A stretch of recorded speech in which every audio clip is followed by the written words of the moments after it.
Добро пожаловать в мой канал.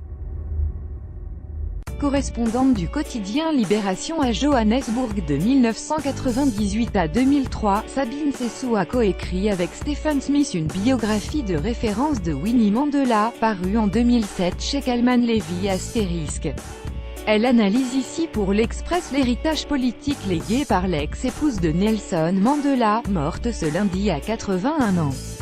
Quelle trace laissera Winnie Mandela dans l'histoire tourmentée de l'Afrique du Sud, d'abord celle de l'une des égéries, sinon de l'égérie de la lutte contre l'apartheid. Ensuite, celle de la femme de Nelson Mandela. Enfin, son empreinte propre, l'empreinte d'une combattante dans un pays où les femmes exercent un réel pouvoir. Pour les Sud-Africains, elle restera l'emblème de la longue souffrance infligée par un régime raciste qui a imposé son joug de 1948 à 1991. Année de jeunesse pour elle. Âge adulte pour Nelson, de 18 ans son aîné. Une période durant laquelle l'Afrique du Sud s'enfonce dans la spirale de la violence, sur fond de durcissement des lois raciales. Pour autant, une autre image de Winnie s'est imposée à l'extérieur, très différente de celle qui prévaut au pays.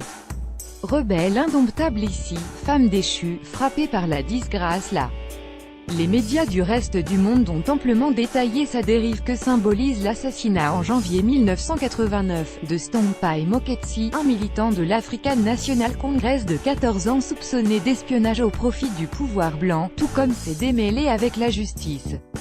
De même on se souvient du demi-acte de contrition extorqué par Monseigneur Desmond Tutu au temps où celui-ci présidait la fameuse commission Vérité et Réconciliation. La vérité sur l'implication de Winnie dans un tel meurtre a-t-elle été factuellement établie? Sa responsabilité directe ne fait pas l'ombre d'un doute. Il suffit pour s'en convaincre de consulter le tome 4 du rapport de la Truth and Reconciliation Commission. Sa milice, le Mandela United Football Club, y est accusée de 12 crimes, sans compter 4 cas de torture. On y apprend en outre que l'incendie de la maison de Nelson Mandela, survenu à Soweto dans les années 1980, n'est pas le fait du régime d'apartheid ou d'opposants de l'ANC, mais du voisinage de Winnie, qui en avait par-dessus la tête des exactions de ses gros bras. Winnie Mandela annonce un concert de soutien pour son mari, Nelson Mandela, le 17 juillet 1988. Reuters, Wendy Schwegman dans un entretien accordé en septembre à l'hebdomadaire Jeune Afrique, Winnie Mandela relègue le concept de « nation arc-en-ciel » au rang des ' illusion. D'où vient ce dépit? Elle a toujours été une des voix les plus critiques au sein de l'ANC. D'emblée, dès 1994, elle manifeste son désaccord avec la stratégie de la négociation choisie par son époux. Winnie a toujours pensé que la lutte armée pouvait déboucher sur une victoire militaire claire et nette. Elle croyait au primat du rapport de force sur le dialogue. Quel est à cette époque son poids au sein de l'appareil? Winnie est alors une faiseuse de rois. Son titre de présidente de la Ligue des femmes de l'ANC lui confère une autorité considérable.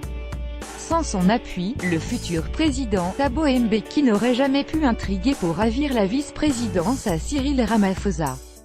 De même, elle favorisera tour à tour la montée en puissance de Jacob Zuma, puis l'essor du courant contestataire incarné par le dissident Julius Malema, ancien leader de la Ligue de la jeunesse du parti.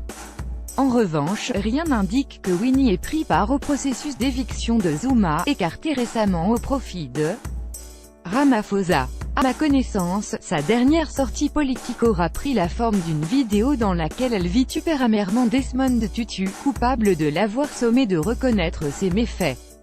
Je ne lui pardonnerai jamais, y insiste-t-elle. La rupture avec Madiba, surnom affectueux de Nelson Mandela, est-elle intime ou politique? Les deux. La première survient dès 1961, quand lui décide, un an après le massacre de Sharpeville, 69 manifestants noirs tués le 21 mars 1960, de basculer dans la clandestinité et la lutte armée. Et ce contre l'avis d'Albert Lutuli, alors président de l'ANC. Il quitte la maison en lui disant « à bientôt ». Mais elle, qui a 2 bébés sur les bras, sait bien qu'elle ne le reverra plus vraiment. Bien sûr, ils se croiseront en secret. Mais si l'amour demeure intense, Winnie lui en veut de l'avoir ainsi abandonné. En 1984, lors des retrouvailles, Nelson, toujours captif, semble transporté de bonheur. Mais elle masque mal sa rancœur. Les meilleures années de notre vie, confie-t-elle alors à sa biographe, ont fondu comme neige au soleil. Le divorce formel intervient bien plus tard, en 1996. Mandela s'y résout à contre-cœur, sous la pression de son entourage. Il ne peut agir autrement, tant il se sent comptable de la dégradation de l'image de son épouse. Impossible d'assumer davantage les frasques d'une compagne abîmée par la détention et les tortures tant physiques que morales.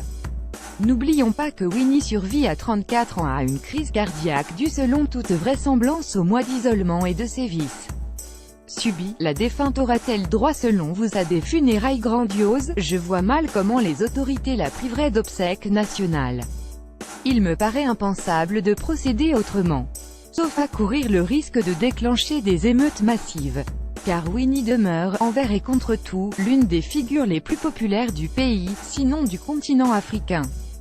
Astérisque Winnie Mandela, l'âme noire de l'Afrique du Sud, Kalman Levy, 2007.